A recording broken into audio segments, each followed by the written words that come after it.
Indonesia memiliki potensi sumber daya aquaculture yang sangat besar dengan total luas lahan sekitar 17,2 juta hektar yang dapat dimanfaatkan untuk budidaya perikanan, termasuk tambak udang.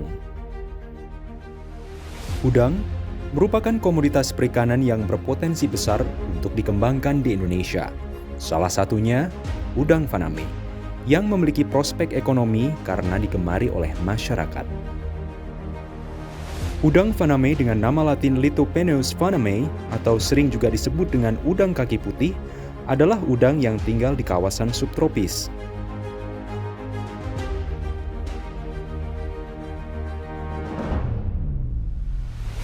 Berdasarkan Surat Keputusan Menteri Kelautan dan Perikanan Republik Indonesia Nomor 41 Tahun 2001, udang faname merupakan udang varietas unggulan yang mampu meningkatkan produksi, pendapatan, dan kesejahteraan pembudidaya udang di Indonesia. Udang ini mempunyai beberapa kelebihan, antara lain mampu mencapai ukuran besar, pertumbuhan yang lebih cepat, dapat dibudidayakan pada kondisi salinitas, suhu, dan kadar oksigen dengan kisaran yang cukup luas.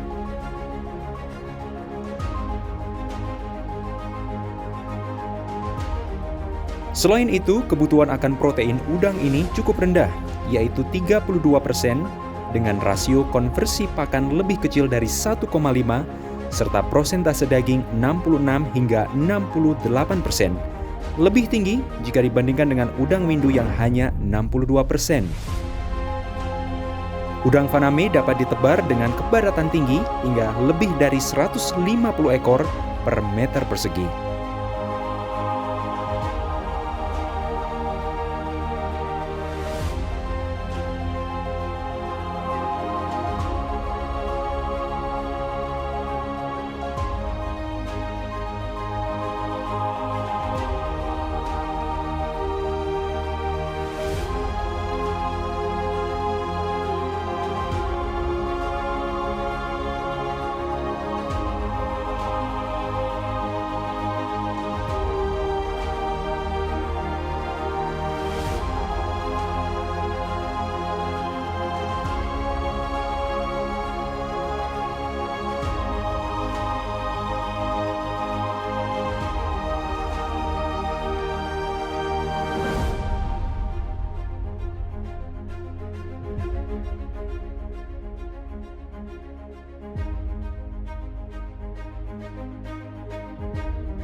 Nama saya Muhammad Mus'ab, saya ketua dari kelompok Mitra Koral Bahari yang berada di lokasi Desa Kronjo, Kabupaten Tangerang. Kami di sini berusaha berbudidaya udang faname, dan juga sedang merintis budidaya ikan nila salin, nila air payau, yang mana kami basically adalah seorang alumni Sekolah Tinggi Perikanan, ya.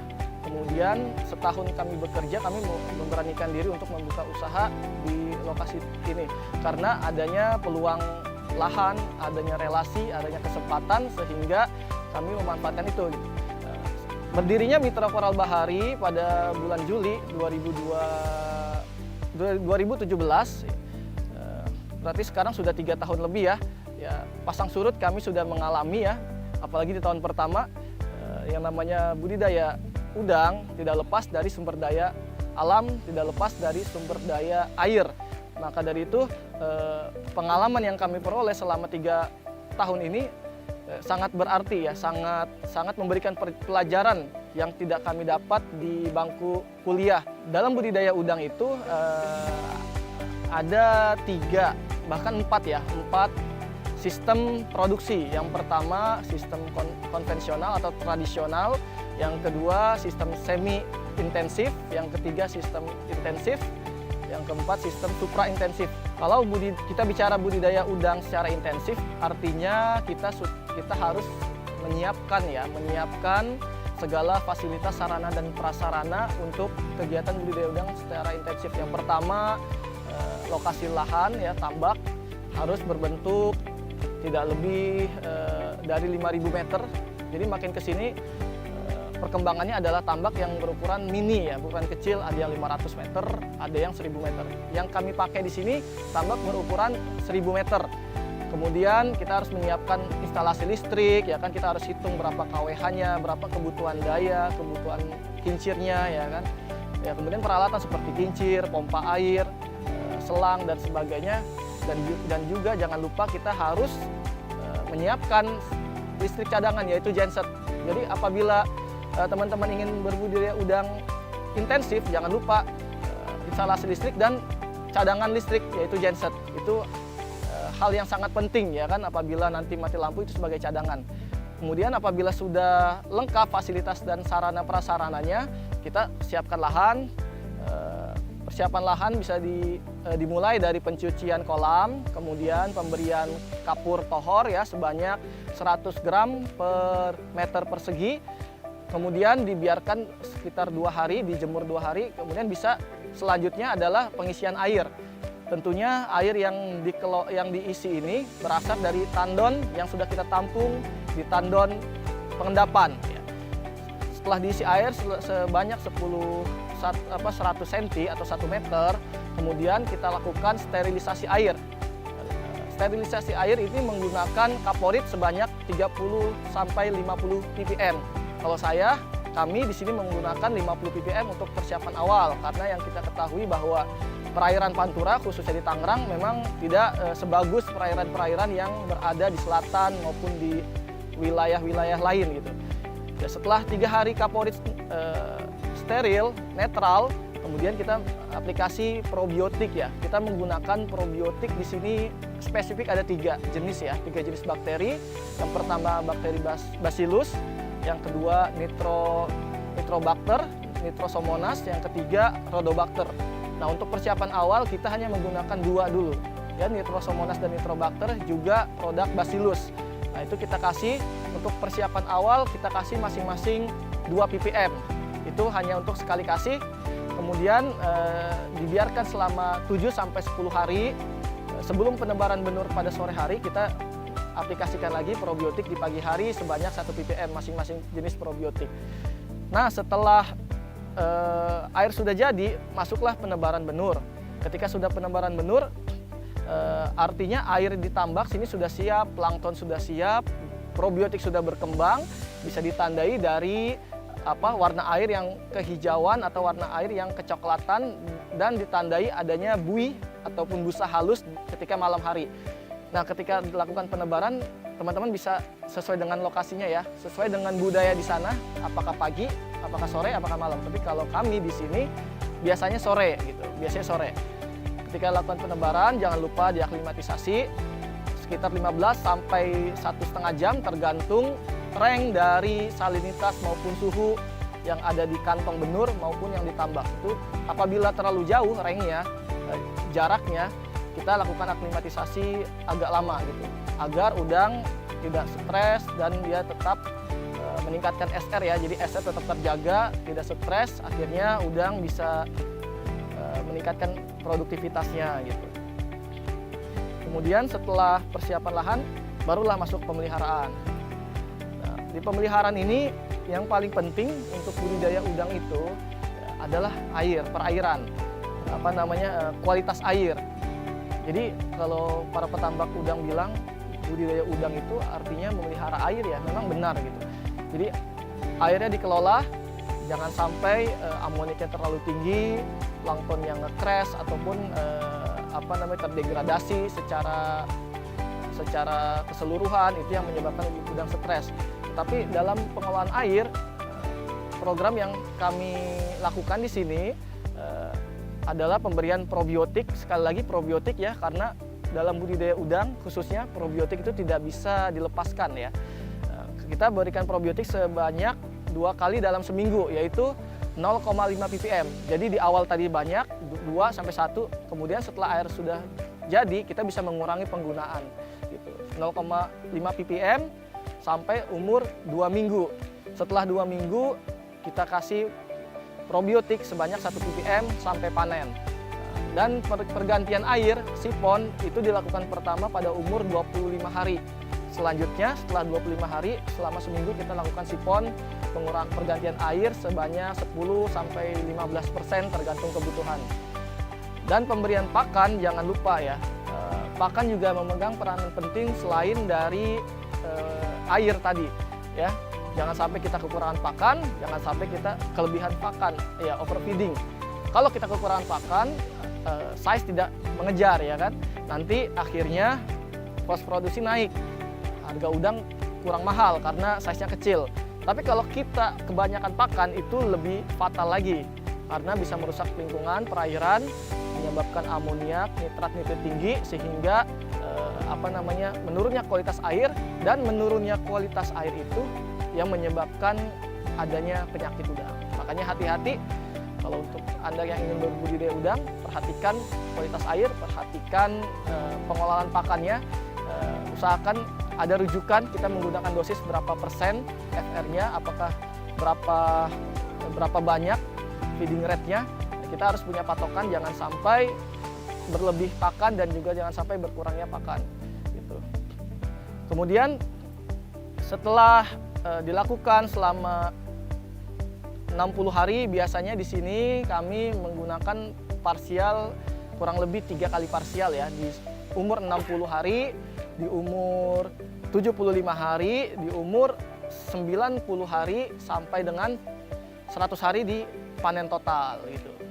Nah, yang menarik yang bisa kami bagikan kepada teman-teman perikanan sekalian bahwa kami yang berada di Tangerang, Kabupaten Tangerang, di mana lokasi ini adalah lokasi yang strategis ya, lokasi pasar di mana orang banyak yang berkumpul di Jabodetabek. Ini menjadi peluang bagi kami untuk meningkatkan nilai jual si udangnya itu sendiri. Jadi ketika parsial kami nggak manggil bakul, kami nggak manggil supplier, tetapi kami menjual dengan teman-teman kami yang memiliki pasar di rumahnya masing-masing. Jadi tujuan pasarnya adalah end user ya. Dari sini kita panen parsial, kita bekukan, kita packing dengan rapi, kemudian kita jual ecer. Nah, itu bisa meningkatkan nilai jual 10-20 ribu daripada kita menjual udang dalam keadaan mati, dalam keadaan fresh ke tengkulak ataupun ke supplier udang gitu. Nah, setelah dilakukan 2-3 kali parsial, barulah di panen akhir kami memberikan panen dibeli oleh supplier karena tonasenya kan. Karena pasar kami walaupun pasar lokal, kami hanya mampu kurang lebih 4 kintal ya sekali parsial untuk menjual di pasar lokal, kurang lebih 4 kintal. Tetapi dengan adanya pandemi ini sekarang merosot ya permintaan di lokal, mungkin karena kesulitan ekonomi segala macam ya, penurunan ekonomi, sehingga untuk lokal bisa dikatakan 50% pasarnya agak turun. Tetapi untuk ekspor tidak usah sulit. Nah, itulah kelebihan dari budidaya udang faname. Jadi pasar tidak perlu diragukan, tidak perlu dipusingkan. Yang harus dikonsentrasikan adalah bagaimana produksi ini berjalan dengan lancar, dengan baik ya, sehingga volume produksinya bisa maksimal. Nah, itu fokusnya yang harus dilakukan oleh pembudidaya udang faname.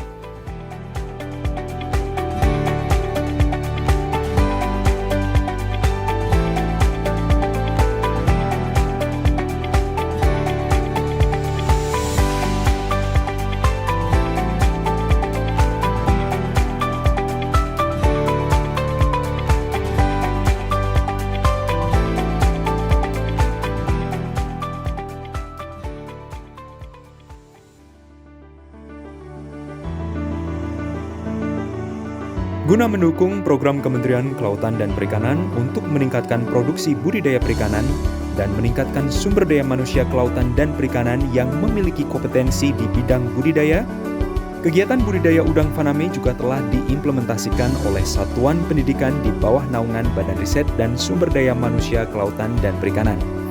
Di antaranya, Politeknik Kelautan dan Perikanan Lampung, Politeknik Kelautan dan Perikanan Pariaman, Politeknik Kelautan dan Perikanan Jembrana, serta Politeknik Kelautan dan Perikanan Sidoarjo.